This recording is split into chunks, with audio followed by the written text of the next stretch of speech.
అత్యంత గురుతరమైన బాధ్యత వైఎస్ఆర్ కాంగ్రెస్ పార్టీ పైన పడిందన్న సంగతి గుర్తు చేస్తా ఉన్నాను.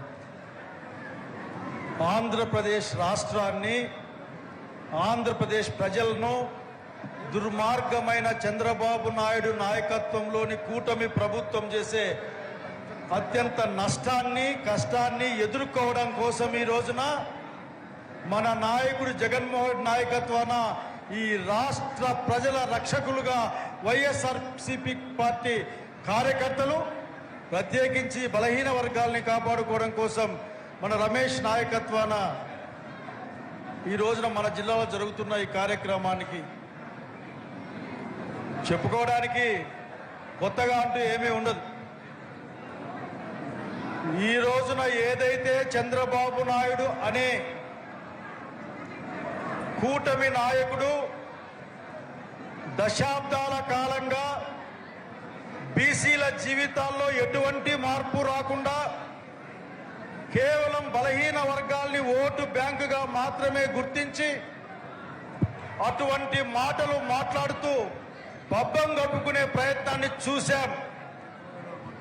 ఈ రోజున డాక్టర్ బాబాసాహెబ్ అంబేద్కర్ యొక్క స్ఫూర్తితో ఈ రాష్ట్రంలో బడుగు బలహీన వర్గాలకి, అట్లాగే దళితులకు, మైనారిటీలకు, అన్ని కులాల్లోని పేదలకు కూడా పనిచేయాలనుకుంటున్న, రాజ్యాంగబద్ధమైన రక్షణ కల్పించాలనుకుంటున్న పార్టీ వైఎస్ఆర్ కాంగ్రెస్ పార్టీ. నాయకుడు మనవాడు జగన్మోహన్ రెడ్డి గారు. జై జగన్. స్నేహితులారా, పెద్ద ఆయన మాట్లాడతారు. అనేక కష్టాల్లో ఉన్నాం. మన కష్టాలు మనకు ఎట్లా ఉన్నాయి? న్యాయం అడిగితే కేసులు, పొరపాటున న్యాయం కోసం రోడ్డు మీదకి వస్తే పోలీస్ స్టేషన్లు చూపిస్తా ఉన్నారు.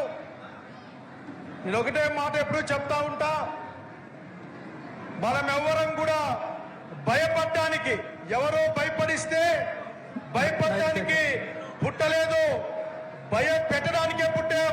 ఈ రోజున కూటమి నాయకత్వాన్ని భయపెట్టి ప్రజల పక్షాన నిలబడడానికి రోజున ఉన్న ప్రతి ఒక్క సింహపిల్లకు కూడా నమస్కారం తెలియజేసుకుంటూ, జగన్మోహన్ రెడ్డి గారు ముఖ్యమంత్రి కావడమే ఈ రాష్ట్ర సమస్యల పరిష్కారానికి మార్గం.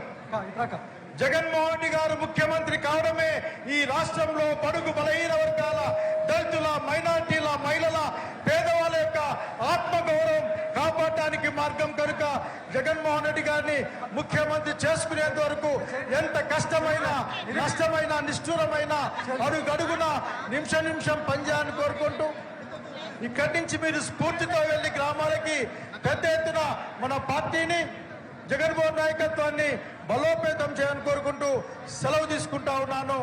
జై జగన్. జై జగన్.